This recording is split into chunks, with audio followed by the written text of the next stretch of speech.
राधे राधे महाराज जी। महाराज जी, एक प्रश्न था कि वीर्य का नाश जब स्वतः ही हो जाता है तो ब्रह्मचर्य का नाश माना जाएगा?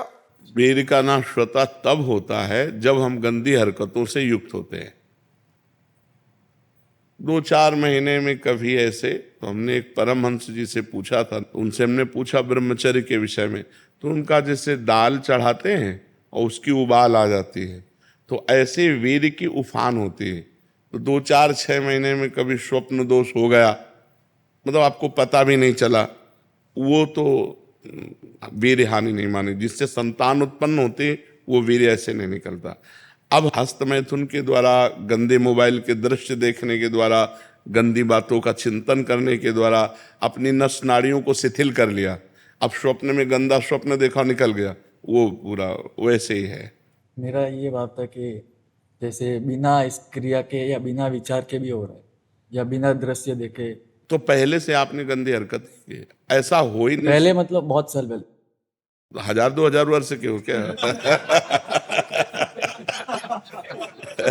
अरे 18-20 के हो गए, 18-20-24 नौजवान बच्चे कह रहे हो पूर्व काल में ऐसा कहे। बच्चा क्या है कि जब ये बहुत गलत प्रक्रिया है जो अब हमें बार बार गंदी बातें बोलने में मतलब, पर हम इसलिए खुल के बोलते हैं कि हमारे नौजवान भाई इसको समझें।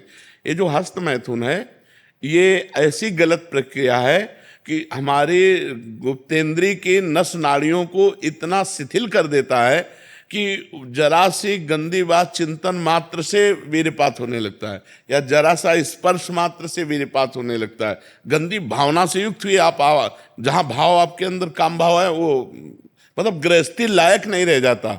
अब जैसे पूर्व में ऐसा घर्षण किया, अब जैसे उसका अभ्यास बन गया, तो अब उसके 2 ही उपाय हैं।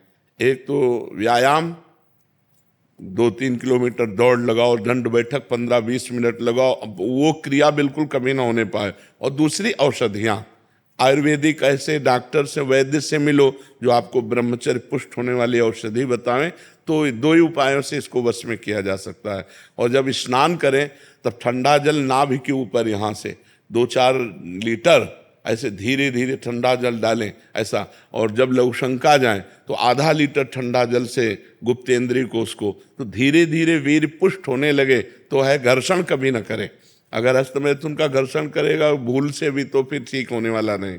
और ये इतना बुरा है कि अगर शुरू हो गया तो उठने लायक भी नहीं रखता। तो अभी तो नए बच्चे सुधार हो सकता है, 2-3 किलोमीटर दौड़ लगाओ, ठंडा जल। जिम करता हूँ, हम जो जिम बात अलग है बच्चा, 2-3 किलोमीटर ठंडी हवा में दौड़ो और दंड बैठक मारो, देहाती अपने देसी काम करो, दंड बैठक मारो और उचित भोजन करो और ठंडे जल का नाभि के ऊपर सेवन करो और किसी आयुर्वेदिक वैद्य से लो उसकी पुष्टता की दवा लंबे समय तक, रुक जाएगा। वो एक मनोवाह नाड़ी है हमारे अंदर।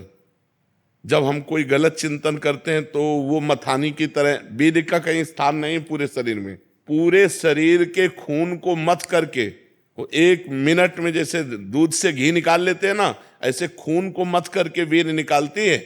मनोवाह नाड़ी है अंदर जो मथानी की तरह काम करती, वो 1 मिनट में पूरे शरीर के खून को मथ कर, और उसका सार भाग, खून का सार भाग वीर्य, अब वो मथ दिया तो अब वो 4-6 घंटे में निकल जाएगा, स्वप्न आदि के सोते समय निकल जाएगा।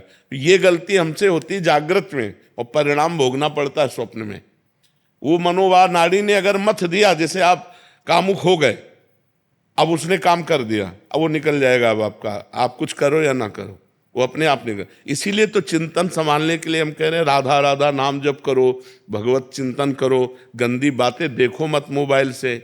देखते हो मोबाइल से आपसे जुड़े न, तो कितने महीनों से चिंतन भी नहीं हो रहा है। हाँ, वो पूर्वाभ्यास, चूंकि फिर भी ये हो रहा है। पूर्वाभ्यास जो है ना, तो अब 2 काम कर लो आप, एक व्यायाम और दूसरा हमने जो बताया डॉक्टर से मिलो।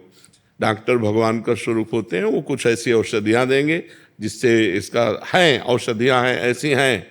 ये ब्रह्मचर्य रोकने के लिए बिल्कुल बीमार की तरह भोजन किया जाता है, दाल रोटी साग बिल्कुल और पवित्र विचार, चिंतन पवित्र, आचरण पवित्र, आसन पवित्र, तब वो ये ब्रह्म शक्ति है, कोई साधारण थोड़ी।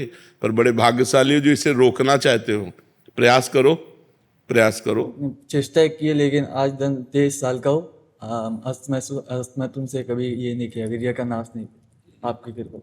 ये खाली पता नहीं, चिंतन से पहले होता था, लेकिन अभी आपसे जुड़ा हो तब से तो चिंतन होना ही बंद हो गया आपकी कृपा से इस काम का, और खाली अभी अपना हो रहा है। आप ये पहले व्यायाम करो, व्यायाम करो, और ये दौड़ भाग करके इसको शिथिल करो। ये प्रयोग में आ जाएगा तो सही हो जाएगा। चलो एक बार करो, किसी आयुर्वेदिक वैद्य से, डॉक्टर से मिलके आप औषधि भी लीजिए।